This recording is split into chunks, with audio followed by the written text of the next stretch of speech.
Hello everybody. Welcome to the video on common HR interview questions and answers for project managers from CareerRide. A project manager, as all of us know, is the most important person in the timely and successful completion of any project, be it IT or non-IT domain. During the HR interview, the interviewers usually try to assess the candidate for important project management skills like leadership, communication, motivation, delegation, risk management, organizational skills, etc. In today's video, let's see some important questions based on all these important skills. The video is packed with powerful insights you need to crack your personal interview as a project manager. It is suitable for the candidates from all the sectors.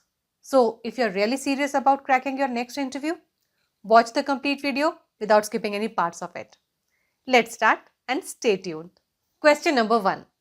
What are some of the most important qualities required to be a great project manager? Now, see, this is one of the most important questions that you may come across in your personal interview. And trust me, this question to a great degree tells the interviewers how effective can you be as a project manager. You must have experienced yourself. There are good project managers and then there are the great ones. This subtle understanding of what separates one from the other immediately tells the interviewers where do you stand. So, a very important question to think of in advance. You must have noticed some project managers are so effective that their team, stakeholders, and everybody else just begins to adore them. They don't know just the academic parts of the job, they bring finesse to the work. And that is what the employers and clients love about them. These professionals bring with them a very balanced combination of technical understanding, business acumen, and interpersonal skills to deal with all the stakeholders. While they are always curious about the better ways of doing things, they are very flexible and adaptive in their approach when they find a more effective way to reach their destination. Owing to their organizational skills, they clearly know the interdependencies in the process and teams, which makes it easier for them to make the required adjustments in their plans in light of the deadlines they have for the project. You must have also noticed that they are usually persuasive and visionary, knowing exactly what may go wrong. At the same time, they are very empathetic to the needs of their team and many a times even go out of the way to sort the things out for them. One of the most important qualities is that they know their teams and tools very well.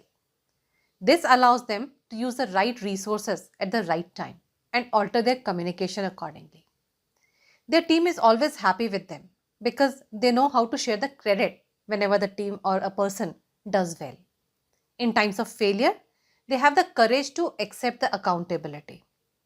And having this kind of project managers keeps all the stakeholders confident in the project, even if they notice any hiccups while the project is going on. They also build a circle of trustworthy and reliable people around them. And even if they seek help at any odd hours, they are always able to find support from within the team and other departments also. And even after all the planning and care, if the project runs into a problem, which it may, they are able to maintain their cool while working through those rough patches without letting the team or the other stakeholders come under pressure. This ability to execute things perfectly adds to their success, as at times even the best planned projects may just remain on papers without proper execution. So, these are certain qualities of great project managers from my side. But I'm sure you must have also experienced a lot of things on your way to reach till this position. What you can do is you can try to get your thoughts together and make a comprehensive list of all those things that you want to talk about to answer this question, including the ones we just discussed. Now, we just talked about project managers being visionary. So, expect a question from here now. And the question can be, why do you think is a project manager required to be a visionary? Now, see, visionary project managers have a forward thinking ability. They are able to foresee the future and also anticipate any problems that may arise. With this capability, they most often pick up the right kind of projects. They are able to make their team visualize what the future would be like with the success of this project. And this really motivates the team. Their ability to anticipate the problems and risks makes them extremely good at risk management also. This enables them to come up with contingency plans to stay on track and thus line up resources and assure all the stakeholders that they are in control of the situation. Having a project manager like this keeps the team members motivated and the stakeholders vested because they trust their project manager. Fantastic. Let's move on to question number 3 now. What is your leadership style?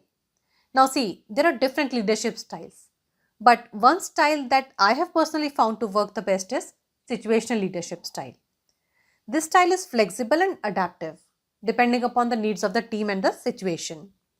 Here, the leader takes a more directive approach for the team members who have lesser work experience and a more supportive approach for the senior members who are more competent and can work independently. If you try to look deep down, most of us take an approach where we respond to the needs of the situation. And in most of the cases, you would be able to easily classify your style also as situational. And the best part is, it goes well with the interviewers also. Now, question number 4 is again a very important one. What is your style of communication? Now, see, as you would know yourself, to work at such a senior position, one needs to possess good verbal and written communication skills, both. But one thing which is even more important is your listening skill and your ability to even listen what has not been said and even read between the lines. If I were to answer this question, I would say something like, I would categorize my communication style as open and encouraging. I feel that a project can succeed only when your team members can discuss all the problems and challenges with you without any hesitation. So, at the beginning of the project, I like to know my team very well and usually adapt my style of communication as per the needs of the person and situation. I've also experienced that even after all this, some members of your team may not be able to say everything, and at such times, listening to what has not been said becomes very important. As for the stakeholders, I maintain a positive style of communication and adapt as per the needs to ensure that they stay committed to the project. So, this is my answer. Feel free to adapt it as per your experience and your style. Question number 5. How do you recognize and reward individual and team achievements? Now, see, all of us have experienced that the team members just rally behind the project manager who recognizes their efforts and shares the credit. If I were to answer this question, I would say something like, as a project manager, my biggest principle is to share the credit with my team. I believe that if you try to take the spotlight on yourself alone, soon you'll either not have a team or a team that is not supportive at all. The second important thing is the timing. A delayed recognition or reward is equivalent to not giving it because the emotions of the team subside by then and the reward doesn't motivate them anymore. It is also important to be fair and inclusive when recognizing the efforts and performance. Take into consideration the role played by each team member and be inclusive. Whether the times are good or bad, the business is up or down, recognize the efforts and support of your team consistently. And when you say thanks, actually mean it. The reward can be as simple as recognizing someone's performance in a team meeting, name on the wall of fame, on a bigger platform, in an email, newsletter, a promotion, monetary benefit, a party night out for the team, or anything else. I try to add an element of fun to it. So, this is a sample answer from my side. There's a high possibility that you have found certain other things on the way that work for you. Feel free to merge the two and create an answer for yourself. Question number 6. How important is delegation of tasks in a project manager's life? Another very important question for any project manager. Well, the key to delegating is to know what to delegate and whom to delegate it to. While you want to keep certain tasks to yourself, you want to delegate others to improve the overall productivity. Now, go on to explain your approach to delegation. You can say something like, before I delegate the tasks, I always try to understand the strengths of each individual in my team. Some team members straight away ask for certain responsibilities and things become easier in that case. While delegating, I clearly define the desired outcome and establish a communication channel and reporting system. This ensures that I'm always updated with the progress. Also, I've learned with experience that trying to micromanage your resources is a perfect recipe to failure. So, I allow them their space to work, and at the same time, I ensure that they have the sufficient authority to get the required resources and the work done. At times, your subordinates may start slow or fail, but if they are capable and are taking the right path, I just remind myself how I started. And this gives me the patience to see them learn. However, at all times, I ensure that if they are in a position where they are not able to figure out the right way, I provide them complete support and direction. Question number 7. How do you deal with underperformers in your project? Again, a problem that you will find in every project. The important thing here is to identify if someone is a habitual underperformer or is it just a one off, because both the cases need to be dealt with differently. A sample answer to this question can be something like, well, the important thing here is to identify if a team member is a consistent underperformer or they underperformed on this particular occasion. To sort this out, I work closely with the team member to understand the true reason behind their low performance. If they need direction, training, or resources, I help them with that. During the process, I also get to understand what motivates them, and I use that particular tool to level up their performance. So, this brings me to the end of this answer.